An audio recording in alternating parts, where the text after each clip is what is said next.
The opinions, viewpoints, and beliefs presented on this program do not necessarily reflect those of the management, the affiliates and broadcast partners, or the sponsors. Listener discretion is advised. Scarefest Radio, the radio you can see.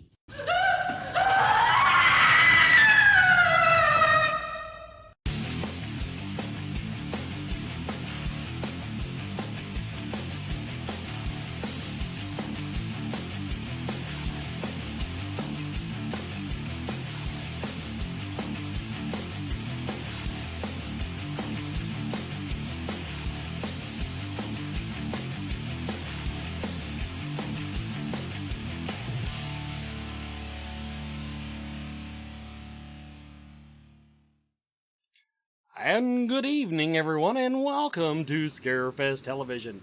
I'm your host, Wes Forsyth, and the original broadcast date is November 15th, 2019. Tonight's the big night, people. Tonight is our first celebrity announcement for 2020, for Scarefest the 13th. We got a really good guest announcement to kick it off, and the ones we got down the pike are going to be good, too. So, those of you who made the smart-ass comments in the Facebook group, you can suck it. It's a good guess. Tonight, now, we got several things going on. I'm going to tell you, we're going to do that at the 15-minute mark. 30-minute mark, I'm going to give away two of these to celebrate our thing. This is our $10 gift card to Shakespeare and Company in Lexington, Kentucky. So stay tuned for that at the 30-minute mark. I'll tell you how to win that on Twitter. We will do it on the Twitter app tonight. Our guest tonight is Kid Cadet. Now, this lovely young lady is she's a moderator for GalaxyCon. She's a wrestling ring announcer, a recording artist, quite good, I might add. Does interviews, worked at Disney Radio. So, in other words, she is terribly, terribly overqualified to be on our little show tonight.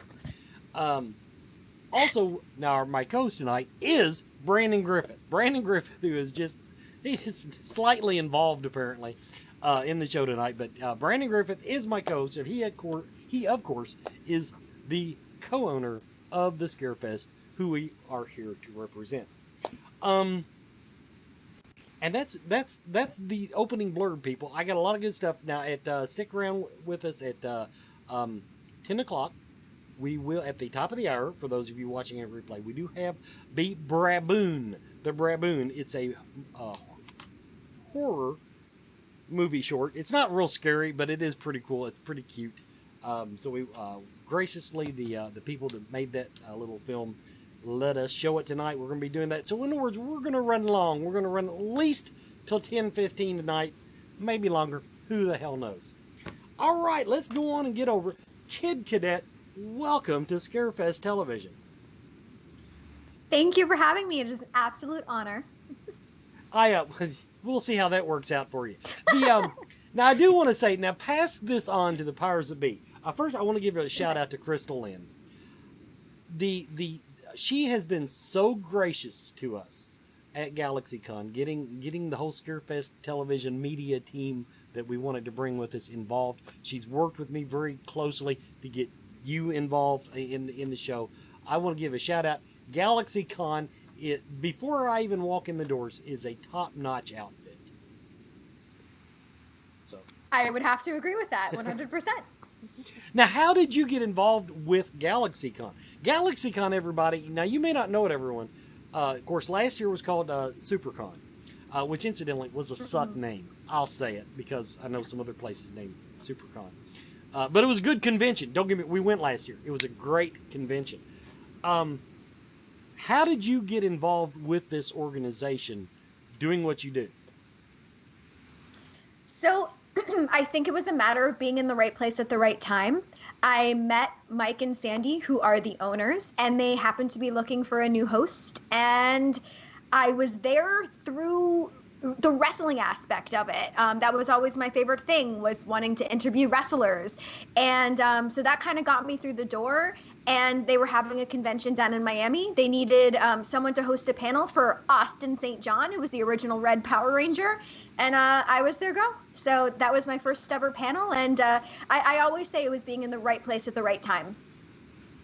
Now, I want to add one thing to this entire conversation. Of course, you're the host. Now, I don't really know if that's more. They can actually hear that on my microphone there. I don't know if that's more like what I do at the Scarefest, or if it's more. Now, do you actually moderate panels, or are you just like the announcer? What exactly do you do for Galaxy? I moderate the Q&A panels. Yes. Okay. That's what I thought.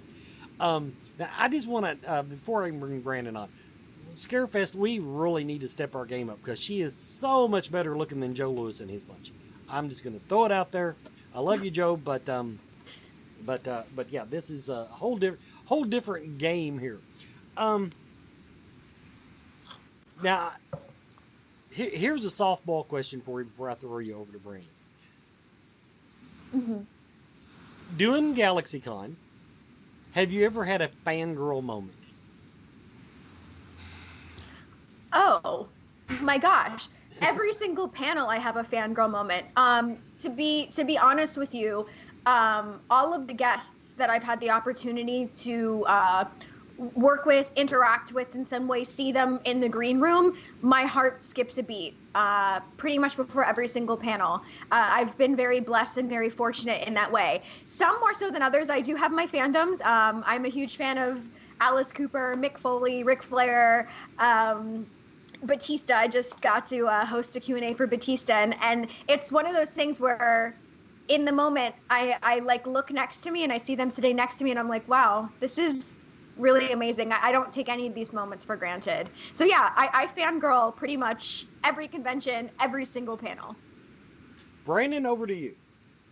Well, I mean, I'm just curious, like, so moderating the panels and stuff, like, I've been to a lot of shows over the years, and like Scarefest, we do a lot of panels, and panels are so like integrated like into the con experience. Like, what have you found that really kind of keeps things fresh? Because people get on the circuit and they go from show to show, and so I think it gets, you've got to find new and interesting ways to like bring people in and really kind of dig at it. And what have you found to be like the most interesting parts of those panels, and how to really get folks in there and keep them entertained?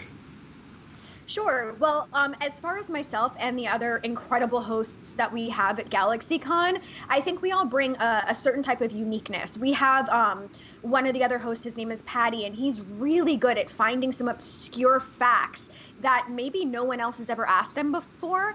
And someone like myself, I also really like to do deep dives and look at parts of their life that maybe they don't get to talk about as much as normal. So someone like Batista, for instance, obviously we know that he is from the WWE and he's had such an illustrious career, and now he's a Hollywood A-lister in Guardians of the Galaxy. But maybe people didn't know that he collects tin lunch boxes. So that's something that I like to talk about. I just like to find maybe parts of their personal life that they don't get to talk about as much. And one of the things I always do like to ask is, maybe tell us something about yourself that the public really never gets to see. I like when the guests are able to, be comfortable and not have to feel like it's a job and they're there because they have to be. I want them to be able to enjoy the Q&A. And I always like to challenge the audience too before the panel starts to maybe think of a question that they've never heard before. And yeah. So have you found, like, I always like my favorite part of the panels are like when the guests get up and ask a question. Have you ever had like a really obscure like fan question or something that was just like a cringeworthy moment? I'm just curious. Sure. I would say one of the most popular questions I've heard recently is a hot dog a sandwich? Now people wait in line, to ask whatever celebrity they're there to see. And, you're waiting for the question, and is a hot dog a sandwich? And I'll tell you what, I don't know if we have an answer yet. So this is still up for debate. So how do you go about like researching, like when you're going into like a panel, and maybe it's somebody like you know a lot about wrestling, you know a lot about pop culture. Like how do you go about like the research and figuring out like which direction you want to go? Like you sit down with them beforehand and kind of talk about things, or how does that look on the back? No, so I would say about a week before a convention, I'll kind of, if it's, let's say, a celebrity from a film that I've never seen, I definitely make it a point to see the film or watch the show that they're from. I like to be as knowledgeable as possible, so I am able to, during a panel, you could have a million questions written down, and then you can have someone like Michael Rooker steal away your notebook and not have any questions, so then you essentially just have to be able to be a conversationalist and go with the flow. And so yeah, I like to just research as much as possible. I try not to watch previous panels that they've done because I don't want our panel to be like any other panel. So I don't want to get swayed by maybe a question that I heard another host ask. So yeah, it's just mostly sitting down on my computer, locking myself in my room. And I do like to take notes because as I was asked before, if I have fangirl moments, I kind of forget a lot in the moment because I am so excited. So I try to have as much time as possible, but also knowing that, I do want it to be a conversation. What's your favorite, like, tell me a little bit about your favorite moderating experience. Like, I know it's kind of a dull question, but you've talked to a lot of people. And I mean, I watched some of them today and, like, just listening to you, and, like, you're really good at, like, just having a conversation with folks. And I think, kudos to you, because I think people are starved for conversation. Like, I think people want that. They want to hear things. They want to hear in-depth stuff, and not just all about, like, you hit the nail on the head. Everybody talking to Mick Foley just doesn't want to know about his wrestling career, like things that you don't see on the topic. Mm-hmm. Like, can you elaborate on that some? Absolutely. So for someone like Mick Foley, because I do know him personally, I find that easier. I've had the opportunity to be on the road with Mick Foley. I know that he and I share a passion for Jim Croce, who is my favorite artist. Obsessed with Jim Croce. So whenever we get the chance to, bust out a little bad Leroy Brown, we like to do that, or you don't mess around with Jim. I think I'm swaying from the question a little bit. But what was the question again? Sorry. Well, I was just curious about, like, the work you put into it, like the stuff that you do to get people to, like, open up and really kind of, like, talk about things that, people may not realize, or, is there a trick getting people to open up and talk about stuff that normally, like, you wouldn't see on a fan site, or really getting. So I think before a panel, I always like to meet the celebrity or the guest before the panel, just so they feel comfortable with me and have like a 5-minute conversation, just to know that I'm in it, for the right reasons. I'm not here to make anybody feel uncomfortable. I always ask before a panel if there's anything that's off limits that they do not want me to talk about.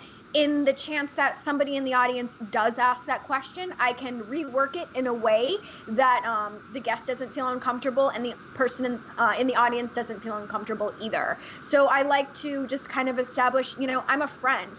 And one of the best pieces of advice that I was given by my friend Petey was that as the moderator, I'm the accessory. I am the Gucci handbag. I'm just here to make the panelists look as great as possible. And so that's something that is in my accessory to the panelist, and just make sure that they're able to interpret every single question that's asked, and then they just have the best time possible. So who are you moderating for, like, in Louisville? Like, what shows do we need to go? Like, what panels do we need to look for to come see you? That is a great question. I actually don't have my schedule yet.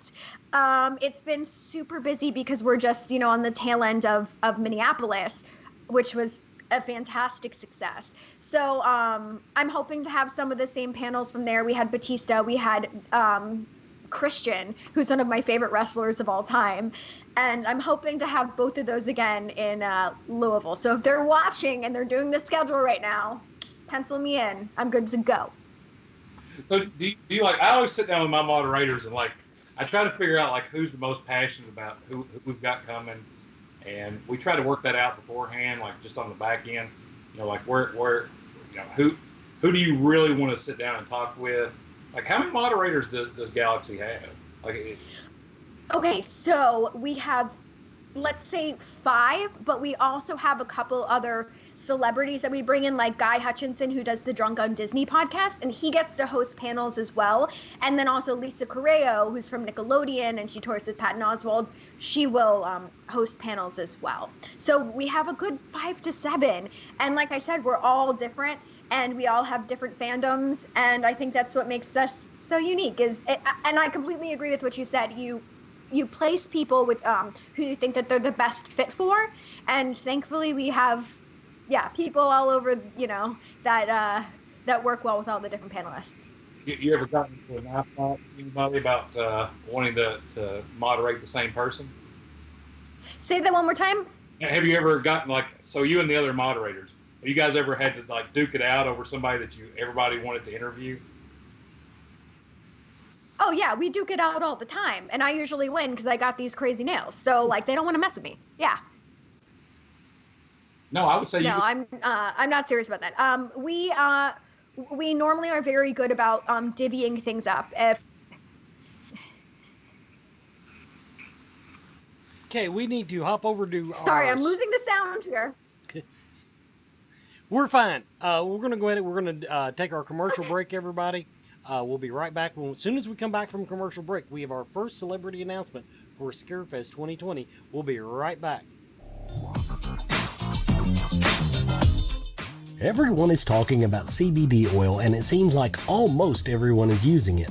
The research is ongoing, but the apparent health benefits are overwhelming. If you're going to use CBD products, though, what brand should you buy? First, find out where the hemp was grown. Imports are flooding the market. How potent is it? Look for a brand that plainly states its concentration on the label.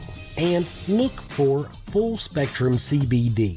This means the oil contains CBD and all the other cannabinoids, terpenes, and nutrients that are found in the entire cannabis plant. Look for Blue Leaf CBD oil. Blue Leaf Naturals is a Kentucky proud company. They use only Kentucky-grown hemp, supporting Kentucky farmers and businesses. Visit their website at blueleafcbd.com now and use the code SMILE at checkout for free shipping.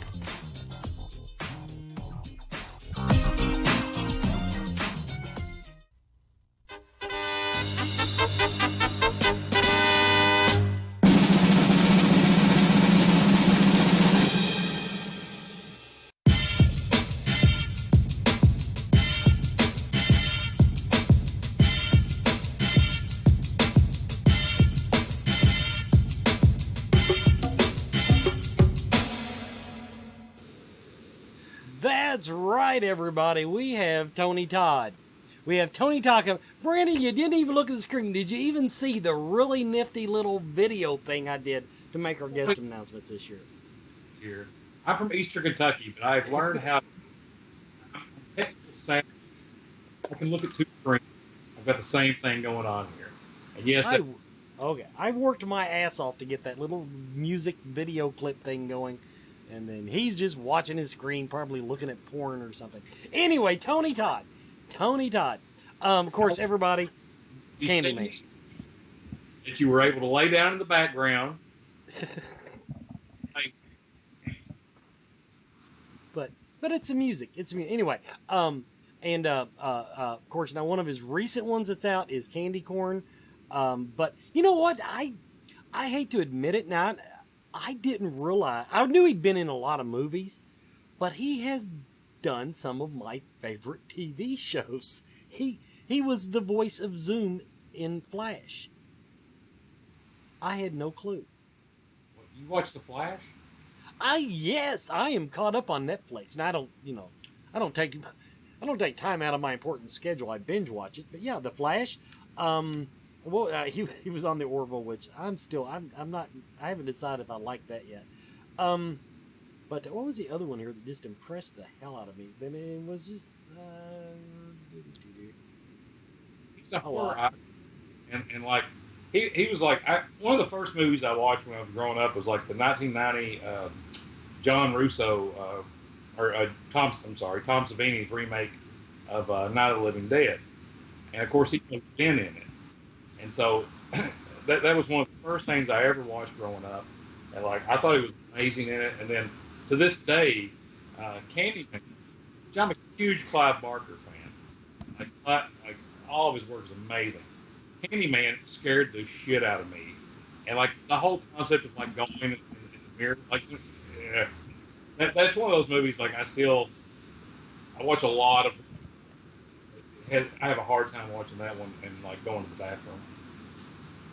The one that I'm looking forward to seeing, it's not released yet, but I did not. He's in Sky Sharks, which that's one.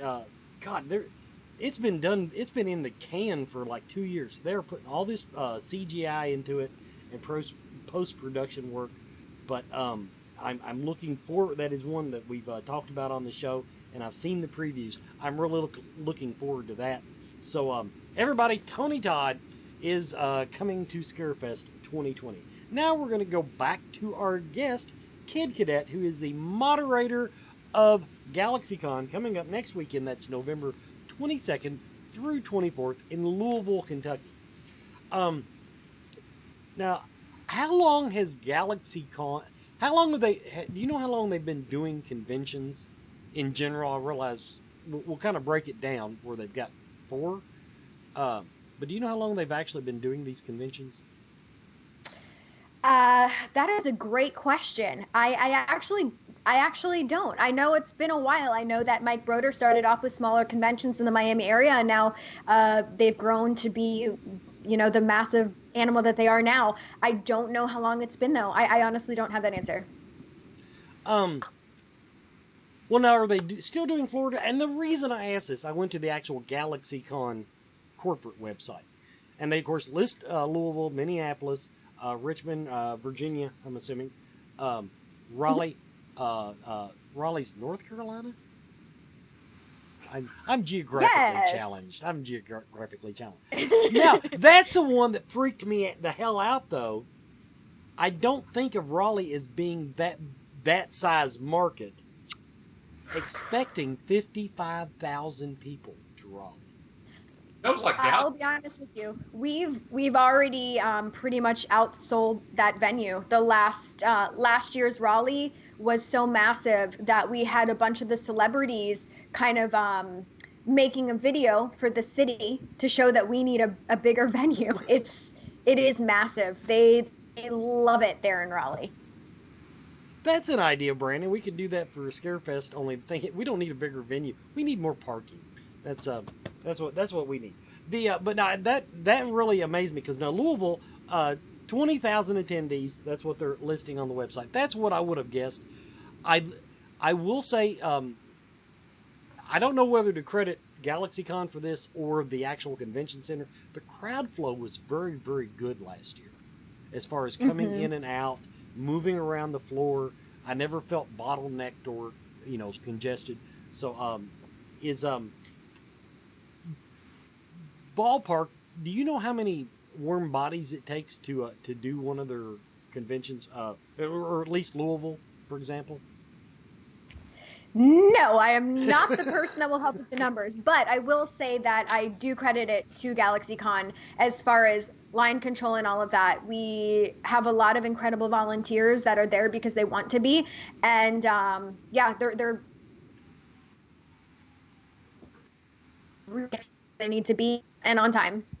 See, the reason I ask that actually freaks us out, or freaks me out, being a part of Scarefest, because I know how hard it is. I know how much work goes into these damn things. And here we are. We're hometown people. We're here. We're at Lexington. We get to herd all of our volunteers around, and I'm thinking, okay, these people obviously don't live in Louisville. I'm I have to get them actually on the show. I want to know the process to herd that many cats. That's kind of where I was going with that. A show of that size, like, I mean, GalaxyCon, like you probably have in Louisville, like, you know, if you look at it, it's probably like 30,000 plus. And so when you open up like Comic Cons, like and God, all the logistics and stuff that goes into running a show, especially is it privately owned? Is it just they're independently owned, right? Yeah, it's owned by Mike and Sandy. Yeah, and so the amount of effort it goes into putting on a show like the size of Scarefest, which is a very niche kind of, you know, we stick to horror movies. Now, when you open it up to comics and pop culture as a whole, I mean, you expand on, I mean, their attendance, 30, 50,000 people. You know, you think, like, that's got to be at least 500 or 600 volunteers. Like, that is all-encompassing. My hat's off to them, because they really, you know, coming from somebody that deals with the backside of things, like, they have done a amazing job with the Louisville show. And, you know, just one thing that I noticed, like, it's really nice that, you know, a lot of fan conventions, like, you know, the fact that we're both in Kentucky and like GalaxyCon, you know, is in Louisville, Scarefest is in Lexington, and that we can kind of work together. Like, I've really enjoyed that, and like I think it's something really nice to have, and I found that to be a very big positive. You don't get that a whole lot, and so it's been really nice, and I really enjoy your guys' show. It's really nice. Well, I wish I could take any credit for it, but I will definitely relay that message. Definitely. You're a big part. Okay, now I've got some questions now. Okay, back to the celebrity side of things, since that's what you know. Sure.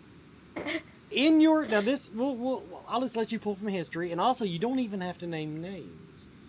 Oh gosh. Have you ever had any in your panels? Just had any golden turd moments? Meaning, have things went south? A bad celebrity, a question that this went south. Do any of those type of things? Have you had trouble with that? That's kind of tough to say. Because yes, one name comes to mind, but it was not at a GalaxyCon. It was at a different convention where the guest, gosh, how do I say this? The guest who is known for a specific role does not like to be associated with a specific role. And so his management let me know that before the panel. So I kind of had to sway the panel away from this very specific role that this guest is known for, and kind of sway the audience in that way too, without me really saying it. Gosh, this is so hard to say without like exposing. But I'm not trying to expose, you know. That's why I ask it that way. Right. I'm not wanting dirt on anybody, but now I'm intrigued, not about the celebrity, about how you manage that, because I have not worked on the panel side, but I do know even at Scarefest we've had celebrities come in.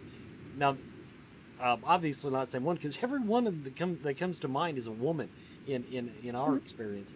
But like you said, they have a project that they're well known for, and one forget who it was, but I mean it's our genre. In other words, it was a horror movie that they didn't even want to be associated with, and I'm like, well, what the hell, woman?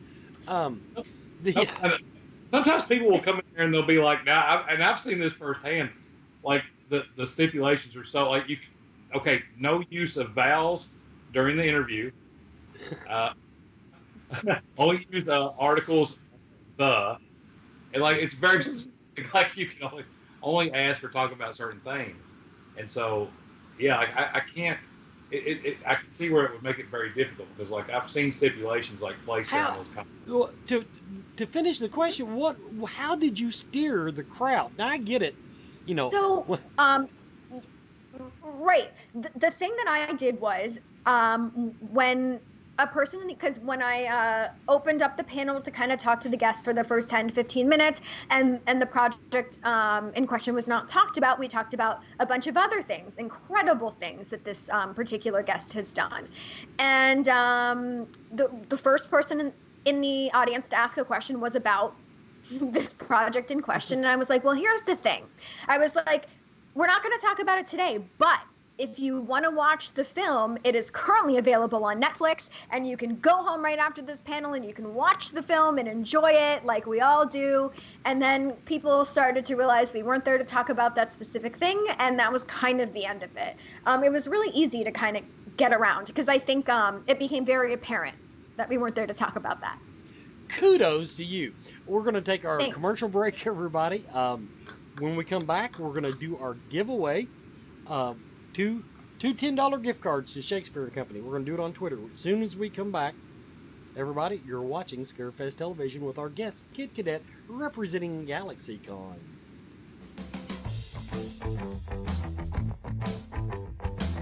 Do you feel lost in life? Do you seem to be stuck in emotions that are not yours? Is your home not the sanctuary it should be? Contact Spirit Mechanics, where they take a team approach to your metaphysical and spiritual problems. Spirit Mechanics specializes in aura cleansing, stone attunement, attachment removal, and house cleansings. Spirit Mechanics tailors their approach to your individual spiritual path and needs. Now find them monthly at the Central Kentucky Mystical Market in Lexington, or on Facebook by searching Spirit Mechanics, that's MECHANIX. Spirit Mechanics, for your spiritual health and well-being.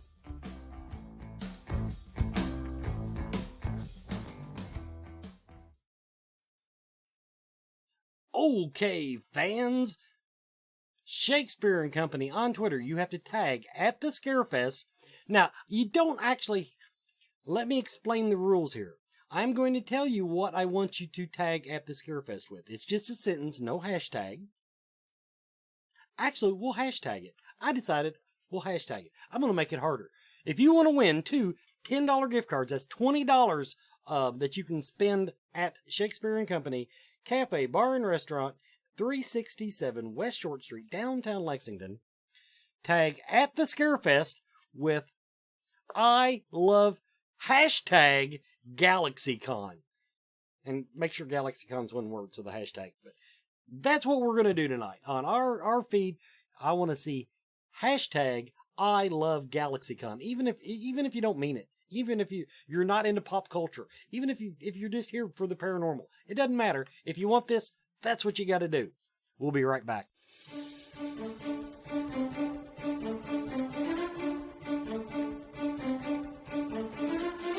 Fact truly is stranger than fiction, and this week in horror history, we take a look back at the true horrors of man and the horrors created for the big screen.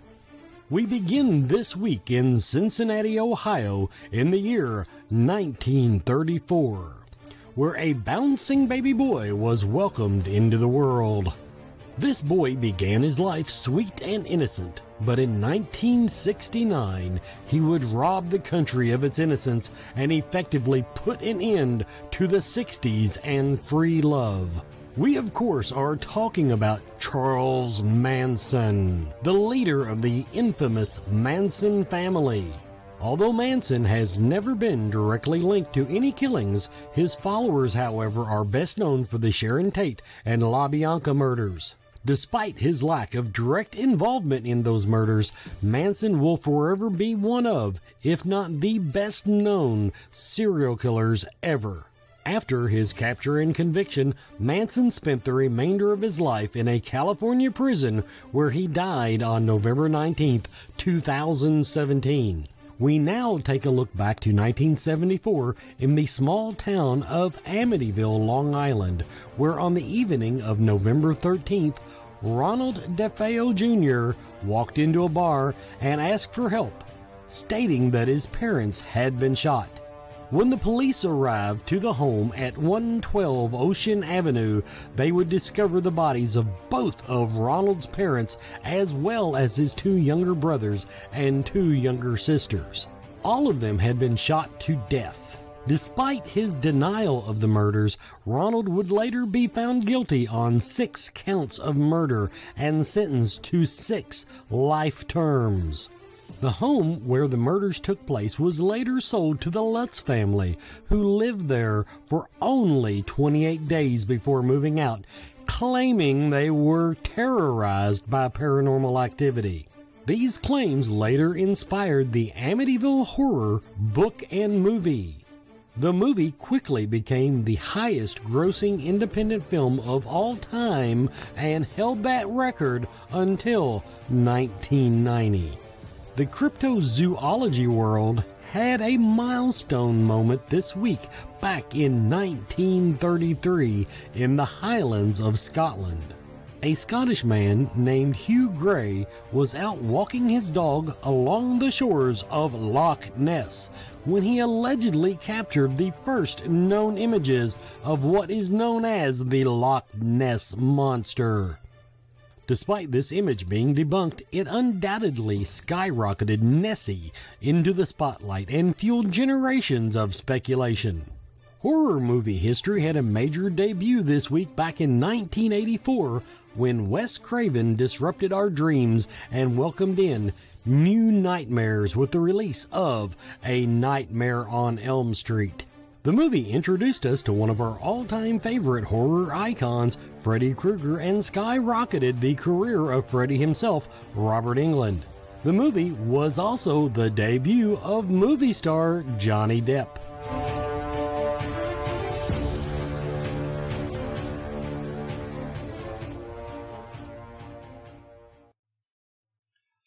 Okay, still no one has won my 2 $10 gift cards to Shakespeare & Company just by going on Twitter, tagging at the Scarefest with I love GalaxyCon, hashtag GalaxyCon.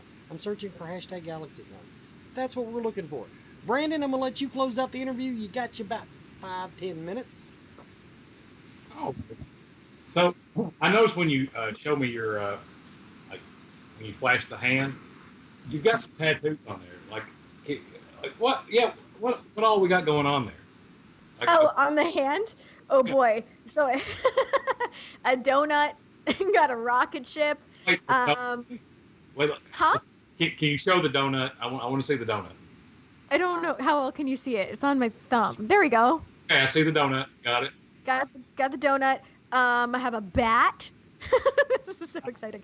I have Feed My Frankenstein tattooed on the side of my hands because I love Alice Cooper. And yeah, just like a random array of absolute nothingness, just random stuff. Did you get to do the Alice Cooper? Like, did Alice Cooper do a panel last year when he was in Louisville? That he did, and yes, I certainly did do his panel last year in Louisville. I was so disappointed. Like, what? Can tell me? Okay, tell me a little bit about the Alice Cooper panel. Come on, like, I want to know a little bit about it. I wasn't able to go. Like, did you learn anything new, exciting? I learned something new and exciting about Alice for every panel. I've hosted for him about 5 or 6 times now. But last year in Louisville, I specifically remember him saying that 3 things happen when you join the Alice Cooper band. Let me see if I can remember all of them. You're going to see the world. I forget what the second one is. I know you're going to see the world. You're going to meet a lot of interesting people, something like that. And then you're going to get stitches. Because he said at the end of his show, you know, when he has Errol Flynn's sword and he's kind of, you know, doing his thing with it, he says sometimes people get a little bit too close. So he said every member of the Alice Cooper band has received stitches. So what's you and Alice Cooper? Like, I'm going completely off the wheels here because I'm a huge Alice Cooper fan. Sure. So like how'd you get into Alice Cooper? Like, how old are you? Probably. I'm 33 years young. Okay, I believe that. He asked a woman how old she was? That's okay. I don't mind at all. In standards like that, I believe if they ask me how old I am, I can ask the same. So it's not, I don't think it's rude to ask that. I'm not offended at all. Okay. So you're a big Alice Cooper fan. Did you ever watch Dazed and Confused? I have seen Dazed and Confused, but I think what really made me fall in love with him was Wayne's World. We're not worthy, but yeah, there was. I wanted to go see Motley Crue's final tour, and Alice Cooper was the opening act. And after seeing him perform, which wasn't that long ago, it was only about 4 or 5 years ago that I saw him perform live, but I instantly fell in love. And it's not just because of his music, which is sensational. He is such a good, kind-hearted, humbled person that loves his fans and just loves life. And that's what makes me a fan of somebody. He still tours, right? Like, he is like... I just saw him last weekend, or 2 weekends ago. Yeah. It's like the man is frozen in carbonite in off years. And then they saw him, and then, like, he comes back out, like... I mean, he's got to be, like, 70 years old. And he's still, like, he is hardcore. Like, I mean, he still tours, does everything. Yep, and still does the conventions, and yeah, and he's amazing. And one of the coolest things about Alice at conventions is if you ask him to, he will draw you a picture of himself. So that's fun.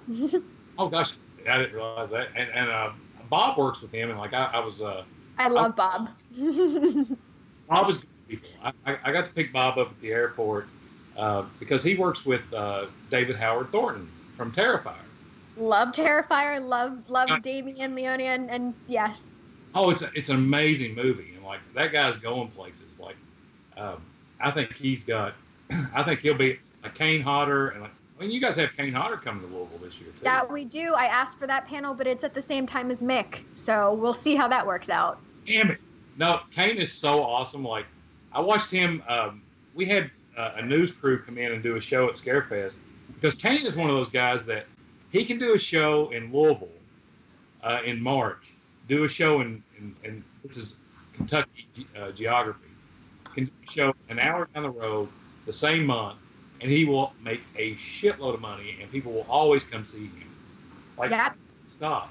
Like, he is so good with the fans. And we had a news crew come in, and we had him on a daily show in Lexington, and he put a guy in a friggin' chokehold. Yep, I've been there. He put me in a chokehold too. Yeah, it's just like the favorite thing to do. And like the guy totally freaked out, did not see it coming, totally lost his shit. Has not been back since. Oh. No, yeah, they will not come down there. I think they're afraid that Kane Hodder is going to choke them out. It's an honor. It's a privilege to be choked out by Jason. Are you kidding me? Oh, wow. People pay good money for that. Yeah. You can't totally like ignore it. Yeah, like that blew my mind. But like, actually, there's this thing that's going around now, especially in Kentucky, because it's like in 3 different places, where you can throw like axes. Have you ever seen, like, are you from Florida? I live in Miami. Yeah, born and raised. Can you go someplace in Miami and pay to drink beer and throw sharp things? No, I don't think so. You can do that in Kentucky. So you can go and pay money to throw knives, axes, spears, and throwing stars, and get beer at the same time. And so we had Kane come over and do that with some of the guys last year, some of the VIPs. And, oh my gosh. Yeah. How was he? Can he throw a good axe, I assume? He was damn good. I mean, I've seen Hatchet. Yeah, he can. And if RA is listening to this, I hope he doesn't get pissed off, because like RA Mihailoff, he was in Texas Chainsaw. And apparently he had, RA, I'm sorry, can't throw an axe with shit. Oh. But you would think that he could. But no. I don't know where I totally got off tangent on that one. That's fine.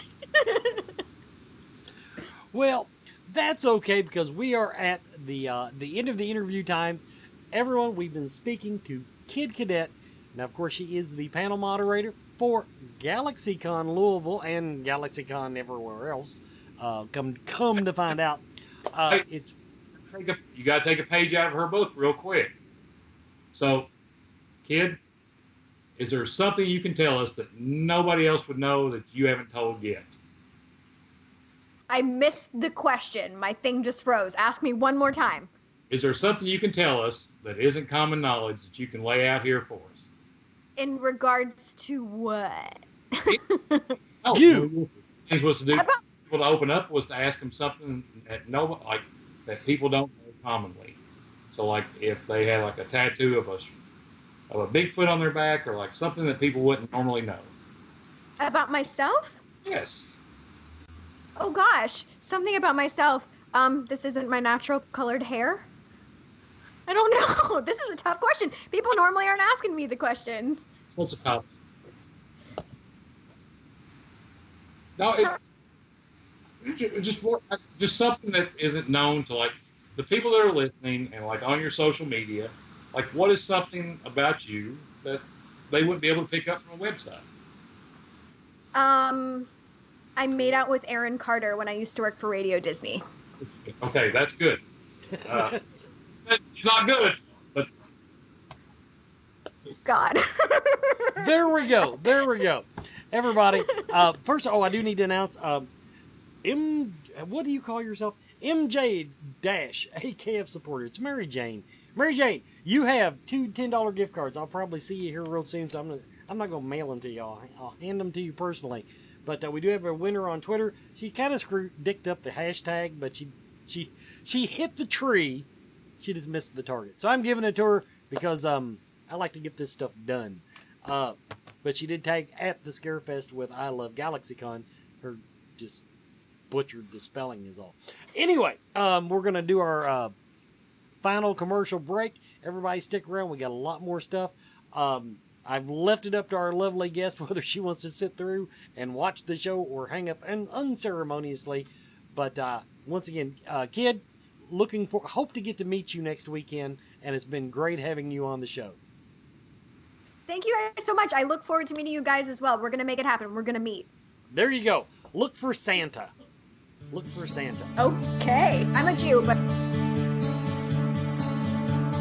Akashic Awareness is a metaphysical healing and learning center unlike any other. A large selection of crystals, gems, and minerals greet you as you walk in the door, but from that point onward, the journey is yours. They offer a great selection of metaphysical tools, state-of-the-art holistic healing, with classes and lectures scheduled throughout the month. Akashic Awareness is open Tuesday through Saturday, noon until 6:30, 7 on Friday and Saturday. Visit their website for a current calendar of their almost daily special events and guests at akashicawareness.com. And while you are there, be sure to join their email list to stay current. Akashic Awareness, 328 Sycamore Street, Elizabethtown, Kentucky.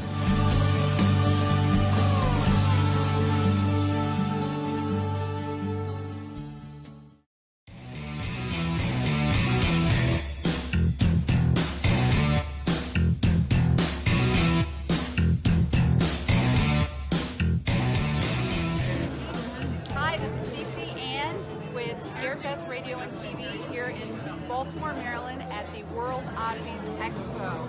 I'm speaking with one of our vendors here who represents eelmonkeyart.com. Mary Beth is here to tell us about her amazing carnival dolls. So they started out with love of the old style carnival rock dolls, and we kind of just decided to expand, and then some of our friends had told us that they really liked the horror style dolls, so we expanded to that. We started out with Krampus as our first love. We love him, and then we sort of branched out from there. Fantastic. These are really amazing. And so if you are interested in following Mary Beth on Instagram, it's going to be at eelmonkeyart, or you can find her wares online at eelmonkeyart.com. Thank you, Mary Beth. Thank you.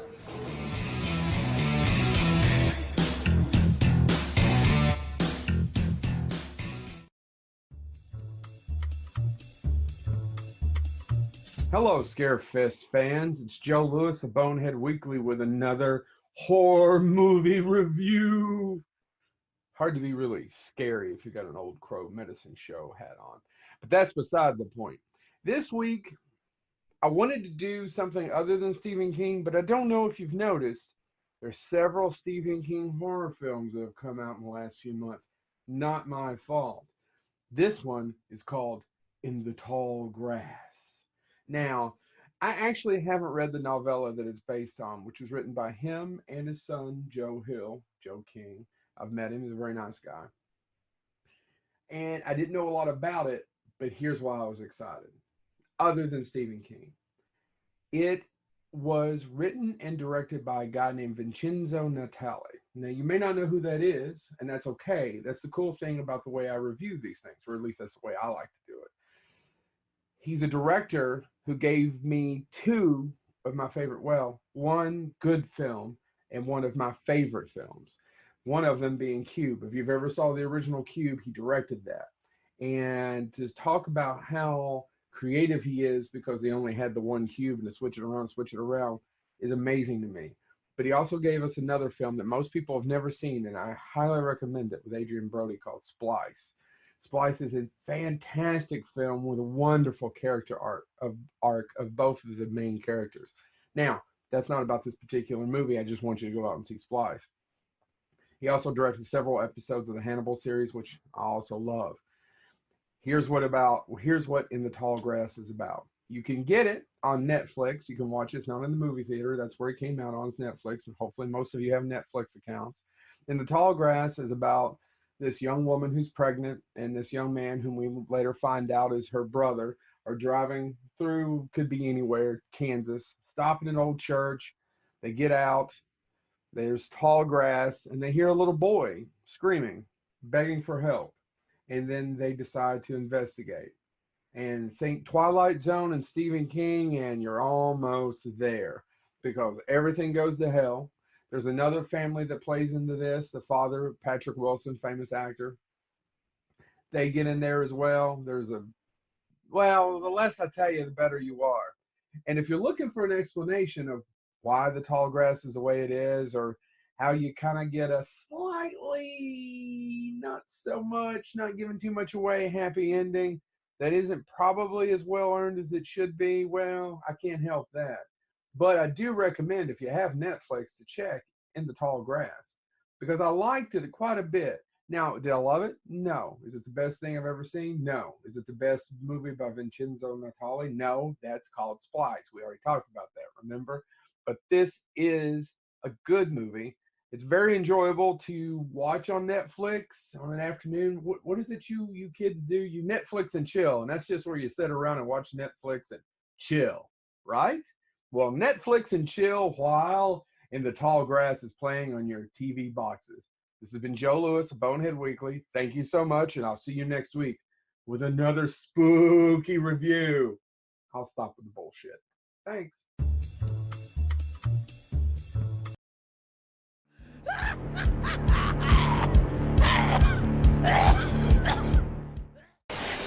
Hello there, DB Dornack, out here at the Scarefest with Louisville Halloween. Hello, little ones. My name's Ophelia. Would you like to play with me? I think they would. If you're interested, nod your head there. Nod your head. Good. So, what kind of games are you looking to play with them? To better see everyone, like hide and go seek.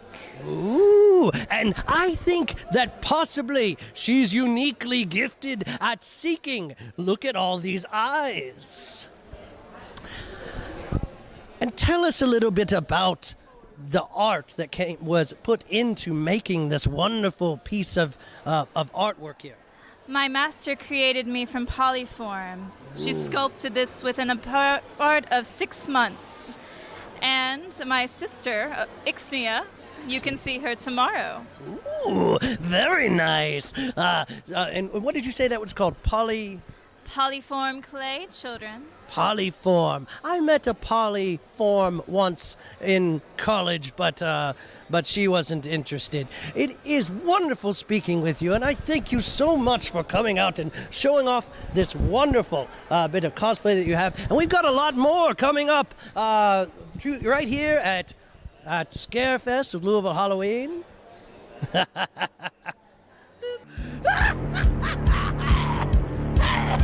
G'day Scarefest fans, Glenn here from fakeshemp.net, here to bring a little bit of an Aussie flavour to Scarefest TV. Every time you see me, we're going to go back in time to look at some of those obscure films from down under, and then we're going to move forward to the present and look at something that's just come out that you might want to look out for. So for the first film, we're going to go back to 1979. This is an awesome vampire film called Thirst. The first bit of backstory you need for Thirst is that this movie came out at a time when the vampire genre had pretty much run its course. There weren't many films like it being made. The Hammer horror films from England had run their course. The American market was starting to shift on the way they told their stories.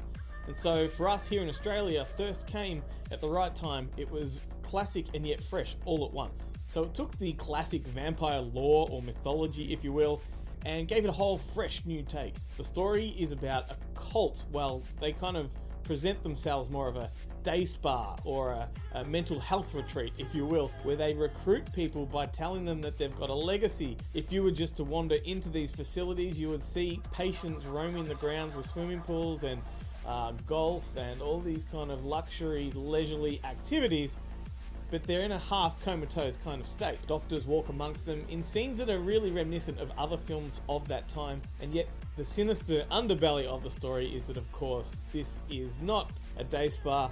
It is a cult that harvests human blood from its patrons in some very classic style. Anyway, that's the general gist of the story. The lead character is a woman who is told by the cult that she has a legacy left to her by her I guess, ancestor, a countess who was like a head vampire, and she's roped into this whole world against her will. She's unable to escape, but does she succumb to the power of the vampires, or does she not?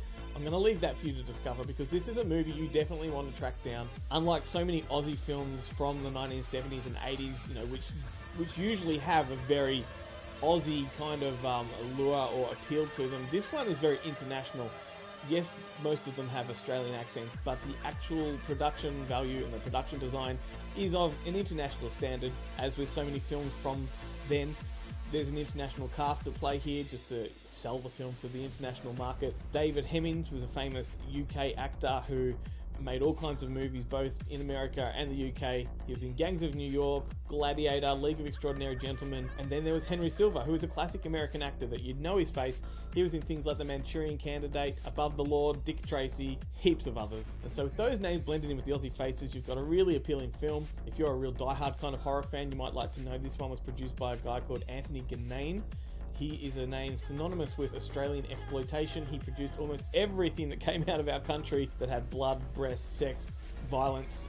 This guy was behind all of it, and his films are well worth looking out for. I guess what made this one stand out above the rest at the time was that in the 1970s, this concept of harvesting blood from people was new and fresh, and it was taking that kind of concept from Soylent Green, bringing it into the horror genre, putting the horror genre into the sci-fi kind of realms as well. And vampires at this point in time had never been presented this way, at least to my knowledge. But they certainly have in the years that have passed, and it's a concept that's done over and over these days. And the good news about this one is that you can buy Thirst on Blu-ray. It is a region-free title. So if you were to look it up online and find an Australian Blu-ray of this one, it's region-free. You can watch it on your players over there, but it's also released through Severin Films over in the States. I believe that these releases are basically the same. The content is identical. It might be the cover art that's different, so you can be in region-free. You can just pick and choose if you want to get it from Australia with, you know, this artwork, or perhaps you want the American artwork. You've got choice. And now to a brand new film that you're going to want to look out for. This one is called Two Heads Creek. It was directed by a guy called Jesse O'Brien. You may have seen his previous film called Arrowhead. Might have also been called Alien Arrival over there. It was a kind of low budget, sort of no escape type of story that had sort of hints of Snake Plissken throughout it. Wasn't a great film by any means, but Two Heads Creek is a very, very strong follow-up that recently premiered here in some of our film festivals, and hopefully it's going to make its way over to your shores, to some of your festivals. It's a classic fish out of water story, or I guess a city slicker tale about a British brother and sister who travel to Australia to a remote back-end kind of town in search of their estranged mother. Of course, when they get there, the town is full of weird people with a very kind of sinister underbelly that they're not quite sure of. There's a big secret going on, and they're about to find out what that is. And of course, then the movie is full of blood and gore and organs and gruesome stuff flying in all directions, but it is always fun, it's always frivolous, it's a very, very upbeat, quirky, comedic kind of film. It exploits those eccentric characters that you may recognise from classic Aussie cinema, and it kind of plays out like a funny yet grotesque take on the Wake in Fright story. Wake in Fright was a movie from the 70s about another British guy who gets stuck in a small town, and the nightmare of his experience is that he doesn't fit in and that everyone around him has ulterior motives. Probably a better comparison is the Oliver Stone film U-Turn, where Sean Penn gets trapped in a small town. It's that kind of thing. So it takes that story but throws comedy into it, throws blood, severed heads, severed limbs, disgusting stuff. It's delicious. So look out for it. Two Heads Creek. Hopefully it comes to America either on DVD. I don't think it'll get theatrical release, but it might get a festival release. So keep your eyes peeled for film festivals over there, particularly the horror ones. Two Heads Creek, brand new Aussie horror. It's good stuff. Cool, so that's it for me for now. Don't forget, visit me at fakeshemp.net where everything I do is. And I'll catch you next time, Scarefest TV, and back to you, Wes.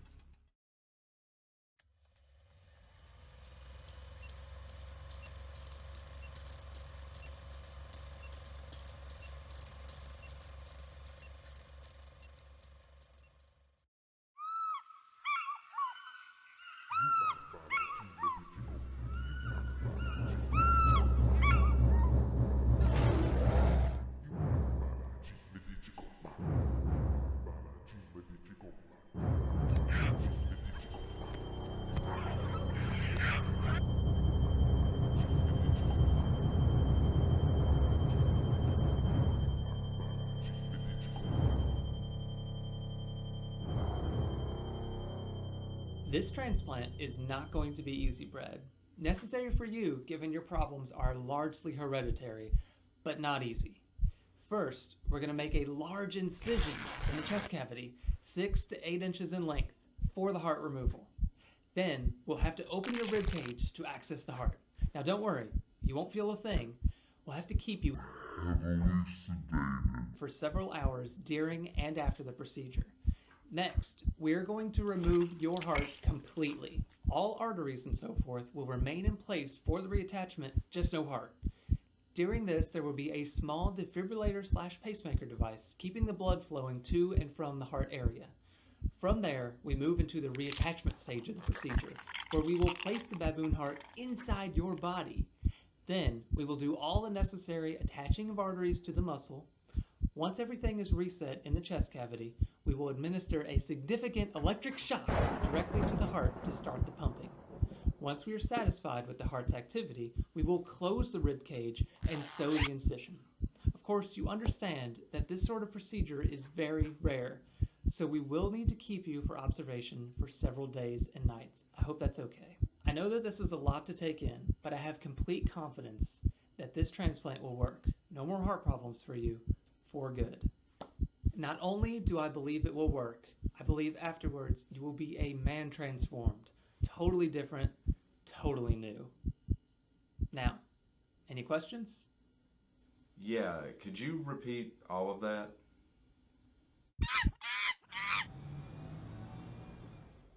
You heading out? Yeah, I guess so. Okay, well, listen, if you can think of anything you need, anything at all, please don't hesitate to ask, okay? Okay, I will. Thank you. And, you know, when you're feeling like it, maybe give us a call, keep us in the loop on how you're doing. I will. Are you going to be okay? Yeah, I think so. I mean, the doctor said that this is just the thing for me, so I don't think my number is quite up yet. Okay, well, good luck. We'll all be thinking about you. I know, thank you. Good luck, Brad. I'll be praying for you. Thanks, James. Good luck, Brad. Call us if you need anything. Thanks, Katie. Hey, Brad. This whole thing goes tits up on you. Can I have your coffee maker? Oh my God. Thanks, Chris. What? Is that a yes?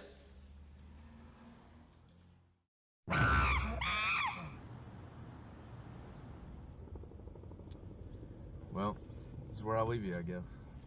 You sure you don't want me to come in with you and just sit for a while? Yeah, it'll be fine. They said they're just going to take me straight back. Oh, okay. Everything will be fine. I'm just worried. I know. I'm sorry you inherited your dad's heart and not mine. Yeah, well, you know, bad heart, receding hairline, poor vision. The old man won the genetic jackpot and he passed all his winnings down to me. Well, at least I can take care of the one that'll kill me, I guess. I guess I better be going. I'll come check on you as soon as they let you have visitors. Okay.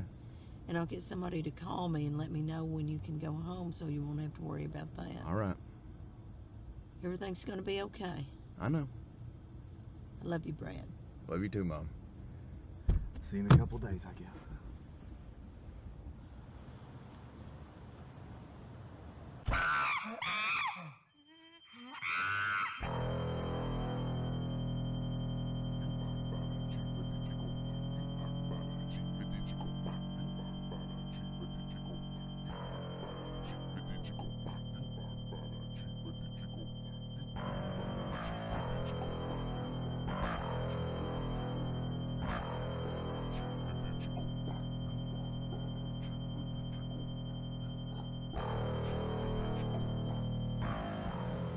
Okay, Bradley, tell me how you're feeling.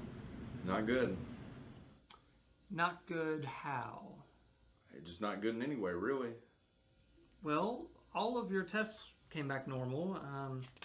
Your heart function seems to be back to normal too. Well, better than normal, really. It's stronger than it's ever been. Yeah, I mean, my heart feels better, I guess. It's just, I don't know, everything else feels wrong. Wrong? How do you mean wrong? Well, for the last 2 weeks since the surgery, I haven't been able to sleep. I feel confused all the time. Like, my teeth hurt. They're sore always. I itch everywhere all the time. I'm sprouting this weird black hair like all over my body. And it's like my legs suddenly don't work. Like they need help to kind of carry me along. Uh-huh. Is that everything? Brad, it's important you tell me everything that's going on with you. Procedures like the one you had don't take place every day. We need to make sure everything's going well with your recovery. Well, this probably isn't even really related, but I have been having some swelling. Well, swelling is a normal side effect of any surgery, just as long as it's clearing up at its own pace. Yeah, well, it's not. It's getting worse every day. Okay, that is a concern. Where is the swelling? My ass. Beg pardon? I mean, it's not even on my ass. It's like my whole ass. It's getting big and red. I mean, it doesn't hurt or anything, but it's just big. And red. Yeah, real red. Well, that is definitely something to keep an eye on, so to speak. Look, everyone's body reacts differently to trauma, and you've had a lot of it in a small amount of time. What you need to do, and this is very important, is go home and get some rest. That's the most important thing to help you heal. I know you said you're scheduled to go back to work in a few days, but take more time if you aren't rested up, okay? Yeah. I'll see you back for your follow-up in 2 weeks. Everything is going to be fine, Brad.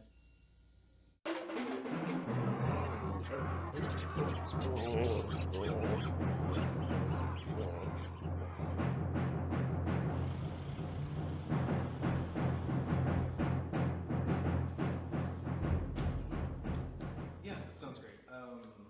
I'll call you later in the week. We'll get it set up, iron out all the details, and we'll be good to go. All right. Bye. Good morning, everyone. Morning. Yeah. Brad should be back today. I was thinking I would take everybody to lunch to sort of celebrate him coming back and the end of our performance evaluation. That's still at 10 today. Yes, ma'am. Chris, can you clean some of this crap off of your desk before Larry gets here? I thought I told you yesterday. Hi. Hey, Brad's here.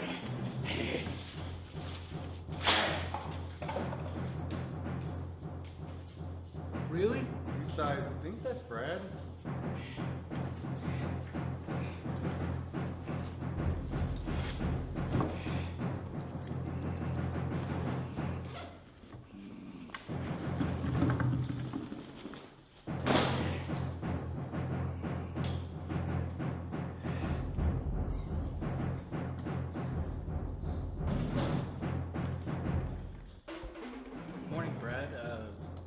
back. Yeah, Brad, welcome back. How is everything? Yeah, how are you feeling?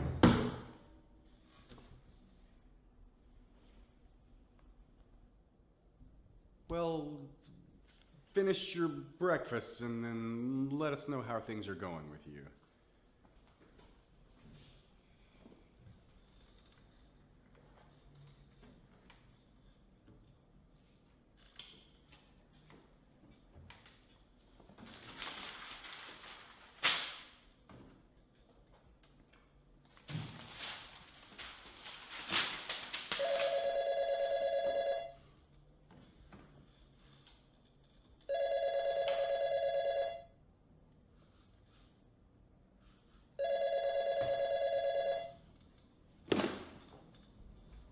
Brad, everything okay over there? Okay then.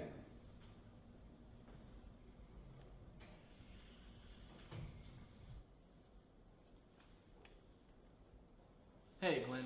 It's James. Yeah, how are you, man? Good, good, good, good. As you know, I'm calling because it's the end of the fiscal year, and yeah, no, it's crazy, right? 6 months just flew by.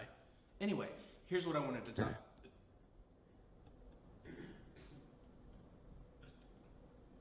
Glenn, could you hold on just a second? Hey, Brad, you okay? Can I do something for you?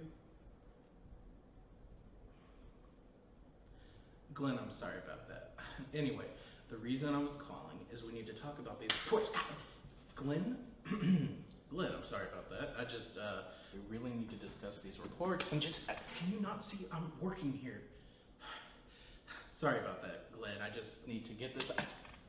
Can you stop, Brad? Jesus. Glenn, if it's okay with you, I need to call you back and we can talk about these reports. Brad! Glenn, I'm gonna have to try to call you back, okay? I'm sorry. Brad, come on!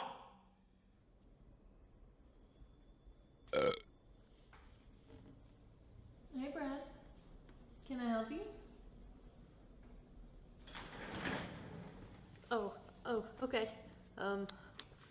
This is a lot. Whoa, whoa, whoa, what's going on here? I think he's grooming my hair. Hey, Brad? Brad, can I talk to you for a moment? In private? Now?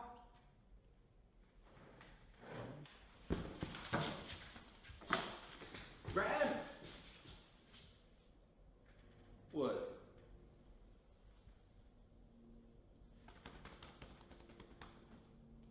Seriously, what? What is it? Oh, great, thank you. Now, if you'll excuse me, I have to get back to cleaning up the mess you made now. Wait, what are you doing? What are you doing? What? Oh, what? Oh, and that's gonna be a workers' comp claim, just so you know. Brad, my office, now! Oh, shit. Larry's early. Chris, finish getting cleaned up. Let's get you in the bathroom. James, help me get him into the bathroom. We're just gonna keep you in the bathroom until we can get Larry gone and come back out, okay? Get in there, I'll deal with Larry. Just help me pretend everything is normal, okay? Got it. Good morning. Oh, hello, Larry.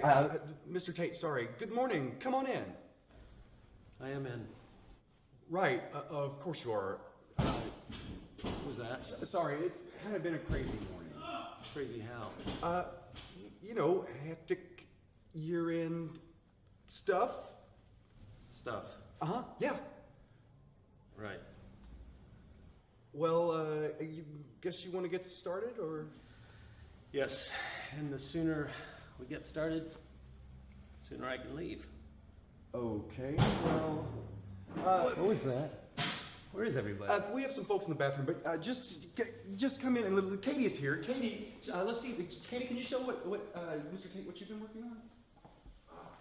Got shit in my mouth. What did he say? Chris.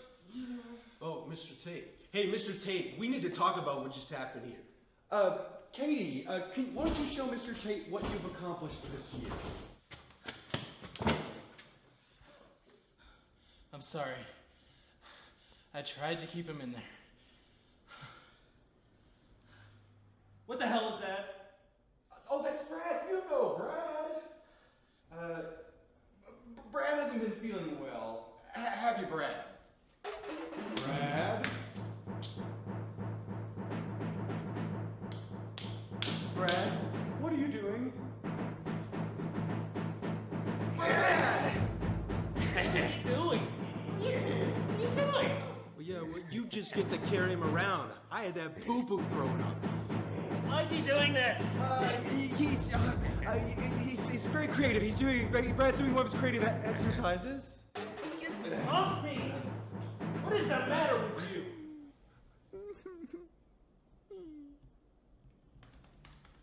Brad, please. Oh, please, God, no. Okay. I've seen enough. Mr. Tate. You can expect my evaluation by the end of the week. Larry. Probably by the end of the day. Yeah, and I'll be over to talk about that workers' comp thing too, Mr. Tate. Brad. Oh, shit. Brad. Brad, are you okay?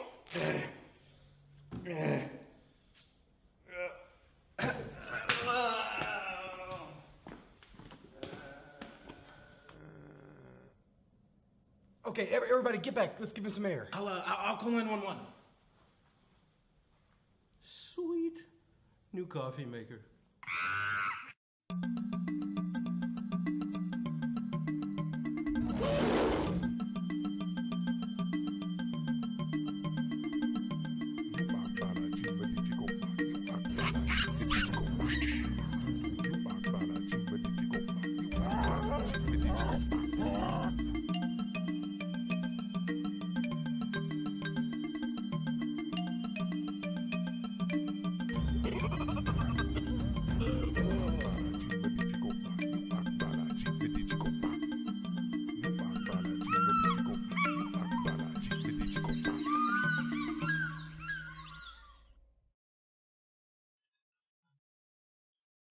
And I hope everybody enjoyed that. That was our feature presentation for the evening. Babraboon. That's actually very, very difficult to say. So everybody, Brandon stuck around through the movie to watch it again. That was one of the submitted to our film festival this year. We got Tony Todd. Brandon, how many? I realize we can't drop names, but how many more do we have loaded in the chamber to announce?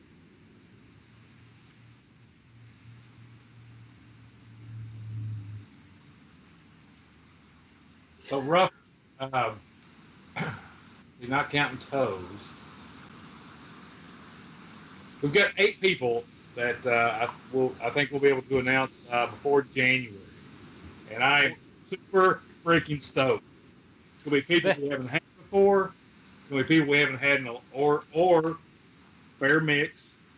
It's gonna be people we've never had before, or people we've not had in a very, very long time, that people have asked for repeatedly. And so if you're on the fan page, you should be, because that is helping to guide our decisions this year. So I want feedback, and when we put out, hopefully, the way that it should work is that we put out feelers, you guys give us feedback, and that will help guide our decisions, because this is a show by fans, for fans, and so that's what we're doing. And we embrace it fully. Now, everybody, if you're watching this any place except Facebook Live from the Scarefest fan group,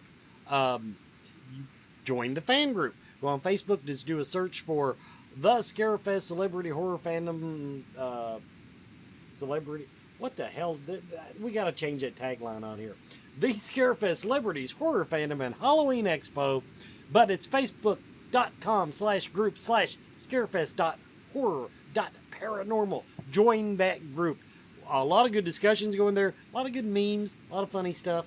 But that is where we draw a lot of the information for Scarefest on who we are approaching to come in 2020 and beyond. Everybody, this has been Scarefest Television. I hope you enjoyed the show.